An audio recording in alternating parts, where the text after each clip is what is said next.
안녕하세요. 라이언 투자자분들과 함께 소통하고 공감하는 방송 오마이주식입니다. 공감 토크 오마이주식은 여러분들의 참여로 이루어지고 있습니다. 페이스북 라이브를 통해 함께 하실 수 있는데요. 페이스북 검색창에 한국경제TV 오마이주식 입력하시고요. 채팅방에 들어오셔서 시장이나 종목에 관련된 질문 올려주시면 전문가님과 함께 방송 중에 상담 도와드릴 테니까요. 많은 참여 부탁드립니다. 먼저 오늘 함께 해주실 분 소개합니다. 오늘은 최창윤 키움증권 투자 콘텐츠팀 전문가 나와주셨습니다. 안녕하세요. 안녕하세요.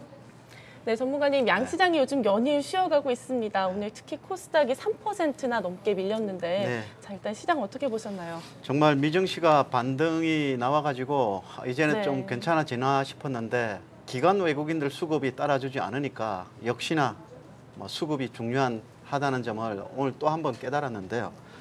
미증시는 애플의 워렌 버핏의 애플 투자 때문에 애플의 주가도 사상 최고치였고 나머지 넷플릭스나 아마존 이런 주식도 언론에서는 애플만 사상 최고치라고 나왔는데 기술주 대표주들 사상 최고치 나온 게 또 있었거든요. 네. 그럼에도 불구하고 오늘 국내 증시는 반도체 삼성전자, SK 하이닉스 빼면은 거의 볼 거 없는 그런 안 좋은 장세였습니다. 특히 오후장 들어와가지고 코스닥 제약 바이오 종목들 네. 코스닥뿐만이 아니고 제약 바이오 업종들이 거의 투매성 매물이 많이 나왔거든요. 이런 부분들이 오늘 개인 투자가들의 투자 심리를 또 한 번 또 아프게 만들지 않았나 이렇게 보고 있는데 경협주가 조정 나올 것은 어느 정도 예상을 하고 네. 있었습니다. 왜냐하면 미증시가 급반등이 나오면서 시장이 좀 안정을 되찾으면 경협주가 아무래도 좀 조정 나오지 않을까 이런 네. 부분들은 생각하고 있었는데 경협주 조정 나오면은 IT나 제약 바이오주가 올라갈 수 있다고 말씀드렸는데 그게 충분 조건은 아니었고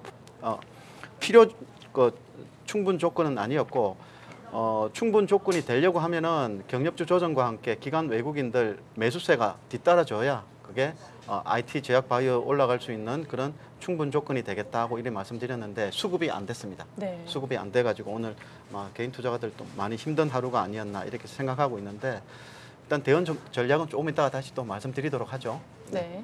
네, 일단 전체적인 오늘 시장에 대한 이야기를 좀 나눠봤습니다. 사실 앞으로 기대를 좀 모으고 있는 건 북미 정상회담입니다. 그럼에도 아직 미국 측에서는 조금은 좀 부정적인 관망도 나오고 있다라는 얘기도 나오고 있거든요. 네. 어떻게 보시나요? 그 부분이 오늘 경협 바이오주의 외관상의 네. 조정의 빌미가 된 것 같은데 북미 회담에 대한 미국 강경론자의 그런 부정적인 그런 전망 이런 부분들이 투자 심리를 굉장히 경협주 안 좋게 이렇게 만들었는데 결과는 예측할 수는 없지만 제가 보기에는 트럼프 대통령 같은 경우에 우리 문재인 대통령은 노벨 평화상은 네. 트럼프 대통령이 가져가면 되고 우리는 평화만 가져오면 된다 네. 이렇게 이야기했듯이 트럼프 대통령이 뭔가 좀 선거를 의식한다면 자신의 뭔가 치적이라고 할까요? 결과 이 북한에 대한 그런 지금까지 좀 미국의 뜻대로 안 되었던 부분들에 대해 가지고 트럼프 대통령의 그런 선거용 그런 치적도 분명히 좀 필요한 그런 네. 부분도 있기 때문에 굉장히 북미 회담 결과가 트럼프 대통령이 아주 완고한 강경론자들의 뜻대로 그렇게 완고하게는 가진 않을 것이다. 저는 개인적으로 네. 이렇게 보고 있거든요. 어느 정도 결과도 좀 내놓길 바라고 있을 것으로 저는 미국 행정부는 생각하고 있기 때문에 너무 비관적으로 이렇게 보실 필요는 없지 않나 이렇게 보고 있습니다. 네, 너무 그래도 비관적으로 보지 말자. 네. 북미 정상회담 좀 그렇죠. 지켜보자라고 네. 해주셨습니다. 그렇다면 이런 시장 같은 장에서는 어떤 투자 전략으로 우리가 임해야 될지 좀 궁금한데 개인 투자자분들 같은 경우는 코스닥 비중이 아무래도 꽤 높으실 거란 말이에요. 네. 어떻게 대응을 해야 될까요? 수급이 굉장히 네. 좀 중요한 상황인데 일단 업종을 우리 섹터별로 네. 좀 나눠가지고 보죠. 남북 경협주는 이제 오늘 급한 조정 나왔는데 너무 비관적인 시나리오를 너무 가져가서는 안 네. 된다고 보고 있기 때문에 한 차례 더 조정이 나온다면 저가 매수하는 쪽으로 네. 일단 임하시면 좋을 것 같고 IT 중소형주 같은 경우에는 코스닥에 기관들 매수세가 반드시 나와야 될 것 같습니다. 반드시라는 게 100%는 아니지만 최소한 경협주 조정과 함께 IT 중소형주가 올라갈 수 있는 그런 충분 조건은 경협주 조정과 기관의 매수세가 좀 네. 동반 이렇게 나타나야 좀 가능한 확률이 좀 높지 않을까 이렇게 보고 있고 바이오 섹터 같은 경우에 오늘 장막판에 급락이 나왔었죠. 나왔는데 저는 일전에도 말씀드렸지만 IT 제약 바이오 시총 상위주들은 이미 지금 현재 구간이 중장기적으로 매수 구간 가까이 있다고는 제가 말씀드렸습니다. 오늘 한 차례 더 조정 나왔기 때문에 매수건 거의 오차 범위를 줄 수 있는 매수 구간의 그 가격대에 지금 네. 임하고 있거든요. 그래서 오늘 같이 이렇게 큰 폭의 그런 투매수 매물이 나왔다는 이런 점을 감안한다면 매도한 주체가 누구냐는 중요하지 않습니다. 이 코스닥 시장 바이오 종목이 어차피 머니 게임이기 때문에 매도를 누가 했냐, 외국인이 팔았냐, 기관이 팔았냐 이런 부분들보다는 현재 가격대의 구간이 저가 매수할 수 있는 그 구간이냐가 중요한데 제가 보기에는 네. 지금 투매가 너무 멀어서 일단 조금 더 안정적으로 신규 매수자라면 안정적으로 조금 더 접근할 수 있는 가격대가 아닌가 네. 저는 이렇게 보고 있기 때문에 경력주 추가 조정 시 매수 그리고 바이오 종목은 현재 가격대에서 매수, IT 중소형주는 기관들이 매수 들어오면은 적극 매수 뭐 이런 전략을 권해드리겠습니다. 네. 요즘 시장 분위기와 함께 앞으로의 투자 전략에 대해 좀 들어봤습니다. 잠시 후에 공감 토크 통해서 유가 상승과 관련한 더 자세한 이야기 또 나눠볼 거고요. 일단 페이스북 라이브를 통해 여러분들의 종목 상담 계속해서 받고 있습니다. 페이스북 검색창에 한국경제TV 오마이주식 입력하시고요. 채팅방 들어오셔서 시장이나 종목 관련 질문 올려주시면 저희가 방송 중에 답변 도와드리겠습니다. 자, 일단 잠시 후에 마감을 앞두고 있는 중국 증시 살펴보고 오겠습니다. 오늘은 토상증권의 박신영 연구원 연구되어 있습니다. 안녕하세요. 네, 안녕하세요. 네, 연구원님 오늘 중국 증시 상황은 어떻습니까? 네, 오늘 중국 본토 증시는 전일에 이어서 상승세를 이어가고 있는데요. 현재 상해 종합 증시는 0.72% 상승한 3,159포인트를 기록하고 있고요. 심천 증시는 0.73% 상승한 1,703포인트를 기록을 하고 있습니다. 오늘 우선 4월 중국의 대외 무역 데이터가 발표되었는데요. 달러 기준 중국의 대외 수출 증가율이 12.9%를 기록을 하면서 전월 마이너스 2.7% 대비 크게 회복된 모습을 보였습니다. 대외 수입 증가율 또한 21.5%로 전월치인 14.4%를 크게 회복하는 모습을 보였고요. 전체 무역 수지는 287.8억 달러의 흑자를 기록을 하면서 전월 49.83억 달러의 적자를 다시 상회하는 모습을 보였습니다. 중미 무역 전쟁 리스크가 확대가 되면서 무역 데이터에 대한 시장의 우려가 확산이 되었었는데 실제로 나온 데이터는 오히려 시장의 그 컨센서스를 크게 상회하는 모습을 보였고요. 향후에 그 미국의 관세 부과 우려가 오히려 기업들이 앞당겨서 무역을 할 수 있도록 그런 촉매제로 작용을 하면서 수출입 증가율이 크게 개선되는 모습을 보였습니다. 한편 섹터별로는 오늘 중국의 보험, 교통, 운수, 항공 섹터가 강세를 보였고요. 특히 보험 섹터 같은 경우에는 재정부가 그 보험사 산하의 보장기금 자회사가 취득한 수입에 대해서 오늘 1월 1일부터 2020년 말까지 기업 소득세를 면제한다고 발표를 했고요. 실제로 중국이 올해 3월 양회에서 기업 세제 절감을 언급한 이후로 꾸준히 제조업이나 제약, 보험 등 다방면의 기업 세제 면제 정책을 발표를 하고 있고요. 이런 정책이 발표될 때마다 관련 섹터가 상승하는 모습을 보였습니다. 보험사의 이런 세제 면제 정책이 발표가 되면서 오늘 중국의 보험사가 모두 강세를 보였고요. 태평양보험 601601 같은 경우에는 주가가 5% 이상 상승하는 모습을 보였습니다. 또 보험사들의 1분기 실적이 시장의 예상보다 워낙 강세를 보였기 때문에 실적 호조와 이런 세제, 우대 정책이 합쳐지면서 전체 보험 섹터가 강세를 보였고요. 또 한편 CDR 발행 관련 의견 수렴안이 지난 4일 발표되면서 증권 섹터가 전일 상승을 하였지만 오늘은 그 상승세를 소폭 반납하는 모습이고요. 또 1분기 중국의 바이주 기업 실적 전망을 둘러싼 우려도 해소가 되면서 전체 식음료 섹터도 소폭 반등하는 모습을 보였습니다. 감사합니다. 네, 지금까지 초상증권의 박신영 연구원이었습니다. 오늘 말씀 고맙습니다. 네, 감사합니다. 네, 이제 본격적으로 오마이주식 출발하겠습니다. 먼저 공감 토크 오늘의 주제입니다. 유가 상승, 금리 인상과 업종별 영향은인데요. 국제유가가 이란의 핵 파기 우려와 함께 70달러를 돌파했습니다. 이러한 쇼크 우려에 치솟는 국제유가인데요. 오늘 공감 토크에서는 국제유가 상승과 함께 미국의 금리 인상에 미치고 있는 영향, 또 업종별로 미치는 영향에 대해 이야기 나눠보도록 하겠습니다. 자, 전문가님 일단 최근 유가 상승세 어떤 흐름을 보이고 있는 건가요? 최근에 3년 내 최고치인가요? 지금 네. 70달러를 돌파하고 올라가면서 유가 상승에 대한 그런 전망이 많이 바뀌고 있는데 제가 오래된 한 3개월, 3, 4개월 지난 연말쯤에 제가 오후장 코너에서 65달러대가 단기 고점이 될 것이다 이렇게 말씀드렸는데 65달러대를 돌파하고 이렇게 가고 있는 이유가 미국 오일 업체들이 네. 정산을 많이 안 하고 있어요. 외로 생산량을 많이 안 늘리고 있어요. 이 전망이 생산량을 늘리려면 또 캐파도 또 일정 부분 수리도 해야 되고 유지 보수도 해야 되는 이런 측면이 있는데 유가의 그 상승세를 그렇게 장기적으로는 나타나지 않을 것으로 보는지 그 이유는 그런지 모르겠습니다만 정산을 그렇게 활발하게 네. 설비를 이렇게 많이 증설하고 있지는 않거든요. 뭐 이런 부분들이 공급 부족을 좀 이끌었고 상대적으로 뭐 수요 증가가 상대적으로 나타났다 이렇게 볼 수 있겠는데 최근에 유가 상승을 이끈 그 네 가지 큰 요인을 제가 한번 추려봤는데요. 그 요인에 따라 가지고 향후 전망은 어떨까 이렇게 제가 한번 관추려봤는데. 네. 추가 상승 가능한 부분 그리고 추가 하락 오히려 반락이 나타날 수 있는 그 개연성 둘 다 상당히 좀 팽팽히 나타날 가능성이 좀 있습니다. 현재 가격대에서는 추가 상승도 또한 여기서 다시 반락으로 갈 수도 있는 그런 분기점에 있다고 볼 수 있는데 전망을 함부로 이렇게 할 수 없는 그런 가격대 같습니다. 물론 70달러 이렇게 올라왔지만 자료에서 보시면 유가 상승을 이끈 네 가지 요인들 보면은 첫 번째가 오펙과 비회원국들의 감산입니다. 이 네. 부분은 미국이 셰일 오일을 본격적으로 증산하게 된다면 네. 그 유가 하락 요인이 되겠죠. 유가 뭐 상승 제가 잘못 적었는데요. 셰일 오일을 증산하게 된다면 유가 하락 요인이 네. 될 거고요. 그리고 원유 수요가 아주 경기 회복에 따라 가지고 수요가 좀 증가하고 있다는 이런 부분들은 지금 미중 간의 그 무역 분쟁이 보다 확대된다면은 유가 하락 요인이 됩니다. 수요가 네. 감소할 수 있기 때문에 그리고 이란 제재 부활 가능성 요즘에 이란이 핵협정 그 파기 가능성 때문에 지금 유가가 좀 그걸 지정학적 네. 리스크 때문에 올라오고 있는데 핵협정이 만약에 그 미국이 파기로 이렇게 결정을 한다면 오늘 새벽에 이제 결정이 되겠죠? 내일 새벽이죠. 네. 네. 만약에 그 미국이 그 핵협정을 파기하고 파기한다면 이란에 대해 가지고 경제 제재에 들어갈 수 있기 때문에 이란이 원유 수출길이 막히게 되겠죠. 그러면 유가가 상승 요인이 되겠습니다. 네. 그리고 베네수엘라 문제. 베네수엘라가 일전에 우리 유가가 아주 급락을 할 그 당시에 큰 타격을 입고 나서 그 후로는 정산을 지금 못 하고 있거든요.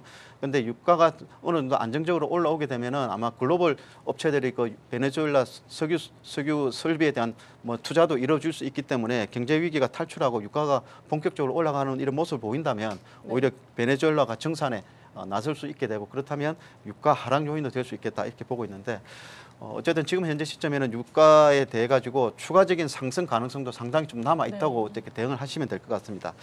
유가가 이렇게 본격적으로 더욱더 상승하게 된다면 미국 FRB가 유가 상승으로 인해 가지고 미국 물가 지표가 좀 인플레 현상이 좀 나타난다면 미국 FRB의 금리 인상이 보다 더 가속화될 수 있는 그런 개연성도 있습니다. 그래서 저 개인적으로는 유가 상승을 경기 회복에 따른 그런 긍정적인 부분으로 해석하기보다는 인플레 우려에 따라 가지고 미국 FRB의 금리 인상 가속 우려가 더 시장을 지배할 수 있기 때문에 조금 더 보수적으로 유가 상승에 대해 가지고는 긍정적인 그런 해석보다는 조금 더 부정적인 해석으로 조금 더 시장을 임하시는 게 좋을 것 같아요. 네, 그렇다면 근데 유가가 오르면 이미 현재 기준금리가 4차례 오를 것이다라는 이야기도 나오고 있는 상황에서 조금 더 가속화될 수 있다라는 말씀이신 거죠? 네, 그런 거죠. 네. 유가가 조금 더 올라가면 분명히 미국 그 물가 지표에는 아마 좀 부정적인 영향을 미칠 거예요. 조금 더 물가가 좀 올라가는 그런 모습을 보일 텐데 중요한 거는 현재 시점에서 저희들이 국내 시장 주식에 대해 가지고 업종별로 어떻게 대응하느냐가 이제 보다 더 중요할 것 같은데요. 정유 업종과 화학 업종 그리고 유틸리티 관련 유가에 영향을 받는 업종을 제가 분리를 해가지고 이제 세 가지로 제가 한번 대응 전략을 말씀드리면 정유 업종은 먼저 유가가 올라가게 되면 원유 재고 자산에 대한 평가 이익이 좀 올라가기 때문에 단기적으로는 중립 내지는 긍정적인 그런 영향을 받게 됩니다.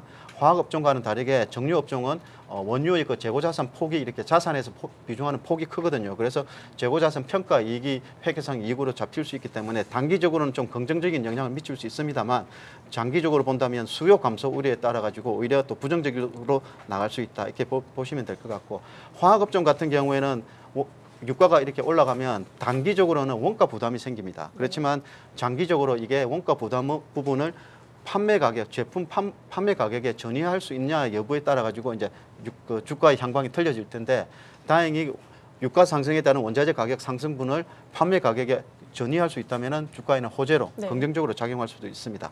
그리고 유틸리티 업종 같은 경우에 이제 한국전력을 이제 예를 든다면 한국전력은 유가 상승에 그렇게 큰 수혜는 없습니다. 오히려 부정적인 요인이 많죠. 비용 부담이 아주 결정적으로 영향을 미칠 것 같기 때문에 네. 유가 상승은 한국전력 주가에는 부정적인 요인이 더 크다. 그렇게 보시면 될 것 같고 한국가스공사 같은 경우에는 오히려 긍정적입니다. 유가가 상승하게 되면 한국가스공사는 연료비 원가 연동제를 이렇게 시행하고 있거든요. 유가가 올라가면 유가의 상승 폭만큼 가스의 판매 가격에 바로바로 이렇게 전이시킬 수 있거든요. 네. 그 제도가 지금 시행되고 있기 때문에 한국가스공사는 유가 상승 시에는 실적이 호전될 수 있는 그런 개연성도 많고 그리고 한국가스공사 같은 경우에는 원유 자원 개발이나 나머지 뭐 자원 개발 업종에 대해 자원 개발 사업부에 대해 가지고 네. 유가가 올라가면은 그 자원 개발 사업부에 대한 평가가 올라가게 돼요. 유가를 개발하게 되면 이 자원에 대한 가치가 유가의 상승폭만큼 평가 가치가 올라가기 때문에 한국가스공사에는 유가가 상승하게 되면은 그 사업부에 대한 그런 평가 가치도 올라갈 수 있거든요. 그래서 한국가스공사는 오히려 더 긍정적이다 이렇게 보시면 될 것 같아요. 네, 세 가지 섹터를 제시해 주셨고 또 유틸리티 중에서는 한국가스공사를 좀 제시해 주셨습니다. 여러 가지 섹터를 말씀해 주셨는데 화학도 있었잖아요. 네. 한 분이 질문을 주셨습니다. 네. LG화학에 대한 질문인데 네. 38만 5천 원에 매수를 하셨는데 네. 기다려도 될까요, 이 종목? 아니요, 기다려도 되는 게 아니고 추가 매수하실 구간인 것 같습니다. 아, 네. LG화학 같은 경우에 최근에 굉장히 좀 많이 빠졌고 중기적인 차트 흐름 보면은 네. 세 칸 상승 후에 두 칸 조정 나왔거든요. 네. 제가 우리 페이스북 우리 시청자분께도 자주 말씀드리는 그런 그 3등분 전문가라고 이렇게 말씀하시는데 네. 지금 가격대가 3분의 2 조정 딱 나온 구간이거든요. 33만 원 전후면 아주 좋은 가격입니다. 지금 현재 33만 2천 원 뭐 전후로 네. 이렇게 알고 있는데 LG화학 같은 경우에는 보유하시되 좀 여유가 되신다면 추가 매수도 가능한 그런 구간 아닌가 저는 이렇게 말씀을 드리고 싶습니다. 네, LG화학 보유하시되 네, 추가 이미- 매수 구간이다. 네, 이미 많이 빠졌습니다. 네. 네, LG화학 살펴봤고요. 이번엔 바이오 관련해서 질문들 한번 살펴볼게요. 아까 신라젠도 좀 올라왔는데 8만 원에 매수를 하셨다 합니다. 네. 네, 신라젠 요즘 낙폭이 워낙 크다 보니까 이 종목 좀 걱정하는 분들 많으실 텐데 네. 자, 이 바이오 종목은 어떻게 봐야 될까요? 신라젠은 여기서 오늘 신라젠 때문에 네. 특히 코스닥 그 제약 바이오 업종들 투자 심리가 굉장히 안 좋았는데 신라젠 같은 경우에 여기서 한 차례만 더 빠져준다면 네. 또 좋은 매수 구간이 들어와요. 조금 넓게 본다면은 6만 5천 원 아래에서 6만 원 뭐 이렇게 바운더리가 좀 크게 말씀드려서 죄송합니다만 6만 5천 원 아래에서는 좋은 매수 구간, 6만 원대까지는 매수해도 되는 구간이에요. 근데 오히려 지금 현재 가격이 6만 5천 원 초반인데 6만 원을 하향 이탈하게 되면은 오히려 더 손절을 해야 되는 구간이거든요. 네. 그래서 6만 5천 원에서 6만 원 정도까지는 뭐 저가 매수 구간이다고 생각하시고 만약에 6만 원을 하향 이탈하게 되면은 뭐 짧은 매수도 한번 그러니까 바이오 종목은 지금 현재 많은 가격 조정이 또 오늘 같은 경우에 또 패닉 가까운 네. 투매수 매물도 나왔기 때문에 짧게 대응하실 손절매도 유연성 있게 하실 마음의 준비만 되어 있다면 현재 제약 바이오 종목들의 그 현재 주가 네. 수준은 한번 저가 매수할 만한 그런 구간이라고 제가 말씀드릴게요. 네. 네. 이번에는 셀트리온 헬스케어 한번 볼게요. 앞으로의 전망이 궁금합니다라는 질문이 올라왔는데 네. 아까 헬스케어 잠시 살펴봤을 때는 좀 괜찮다고 하셨잖아요.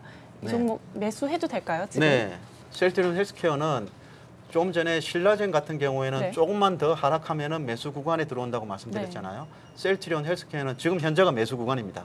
뭐 아래쪽으로 하향 변동성 뭐 가능성도 있지만 그 부분이 하향 변동성이 있다고 하더라도 추세 이탈로 보기에는 볼 필요는 없을 것 같고요. 단 손절매만 빨리빨리 할 수 있는 마음가짐만 되어 있다면 지금 현재 가격대는 신라젠과는 다르게 셀트리온 헬스케어는 적극적으로 매수할 수 있는 그런 구간이 아닌가. 네. 조건을 제가 다 if not을 말씀드린 네. 거예요.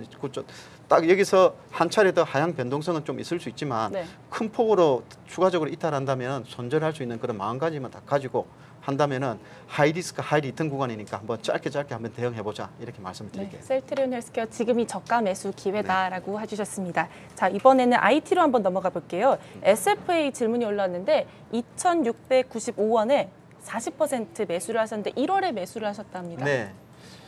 1월에 매수하셨으면 좀 손실 구간인데요. 네.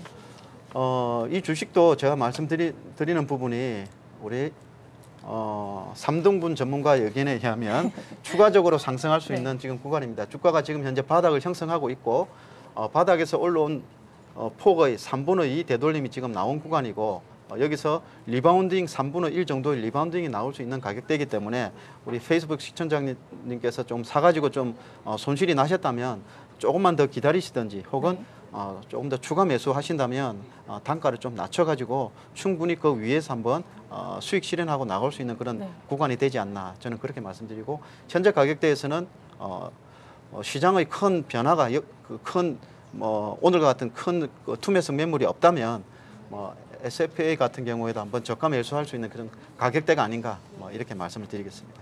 네, 알겠습니다. SFA 살펴봤고요. 이번엔 SK 하이닉스 한번 볼게요. 88,000원에 40% 갖고 계신다 합니다. 자, SK 하이닉스는요. 업황을 보면은 분명히 이 주식은 계속해서 사도 되는 종목인데 이제 시장을 감안한다면은 지수 대비해 가지고는 굉장히 선방을 했습니다. 근데 이 종목 또한 외국인들의 그 포지션이 굉장히 주가에 영향을 아주 크게 미친다고 볼 수 있겠죠. 최근에 와가지고 외국인들이 좀 사주고 있긴 하지만 그게 기조적으로 사고 있는 것 같지는 않습니다. 자, 오늘 같은 경우에 삼성전자를 포함해가지고 반도체 업종들이 상대적으로 좀 선방을 했습니다만 외국인들의 수급이 굉장히 중요하거든요.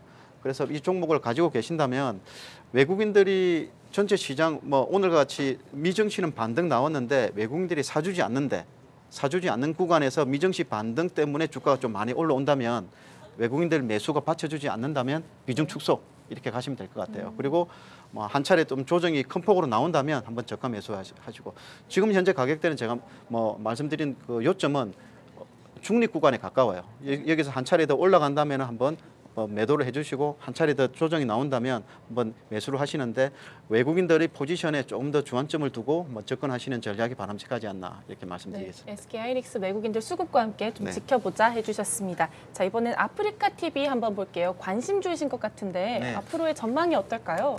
아프리카 TV 같은 경우에 우리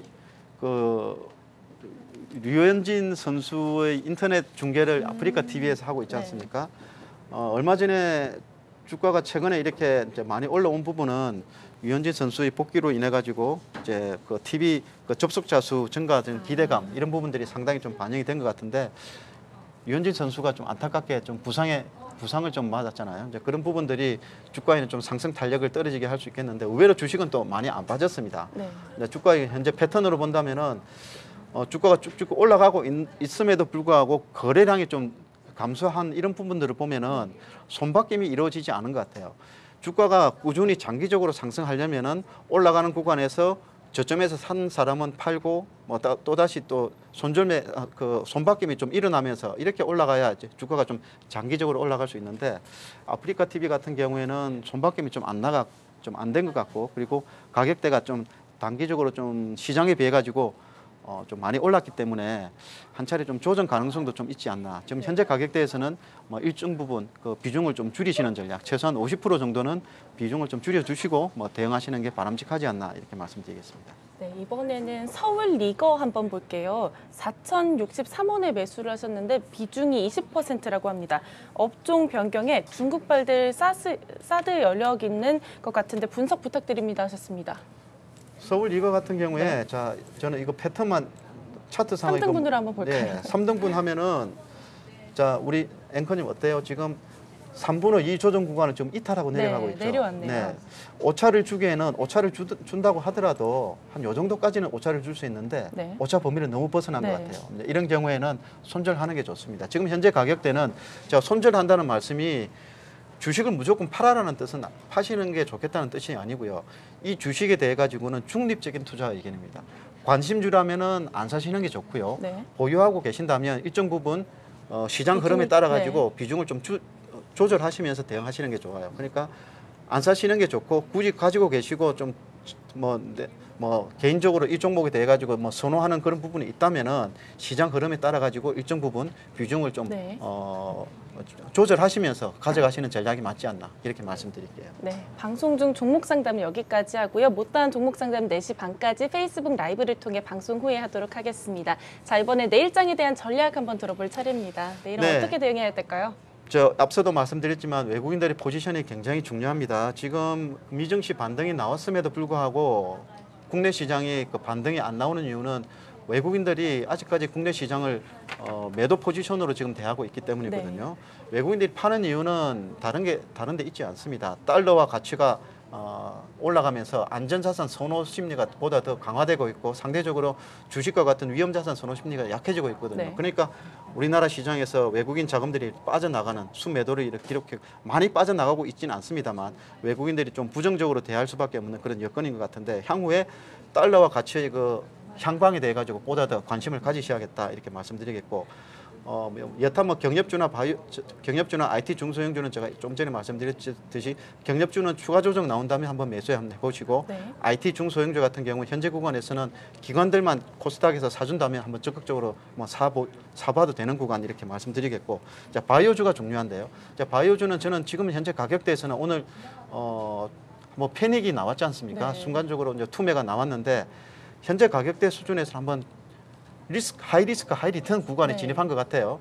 빠른 손절매만 유연성 있게 할 수 있을 마음가짐이 되어 있으시다면 한번 적극적으로 매수할 만합니다. 매수하시되 종목을 좀 선별해가지고 셀트리온 헬스케어나 뭐 신라젠 같은 게 한 차례 더 많이 빠지면 한번 접근해 보시고 좀 더 뭐 중소형 뭐 바이오 종목을 한번 찾아보신다면 뭐 우진 BNG 같은 거, 우진 BNG가 지금 동물용 백신 그 국내 1위 업체인데.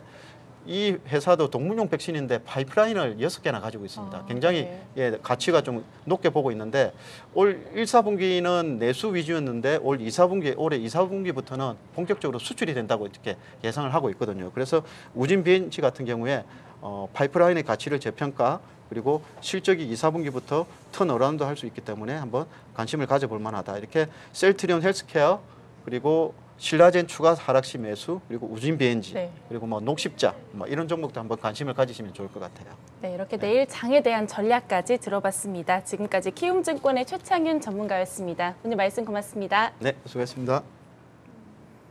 네, 내일은 한옥석 와우넷 파트너와 함께합니다. 내일도 많은 기대 부탁드리고요. 저희 방송은 여기서 끝나지만요. 4시 반까지 페이스북 라이브를 통해 못다한 종목 상담 이어가도록 하겠습니다. 오늘 함께해 주신 여러분 고맙습니다.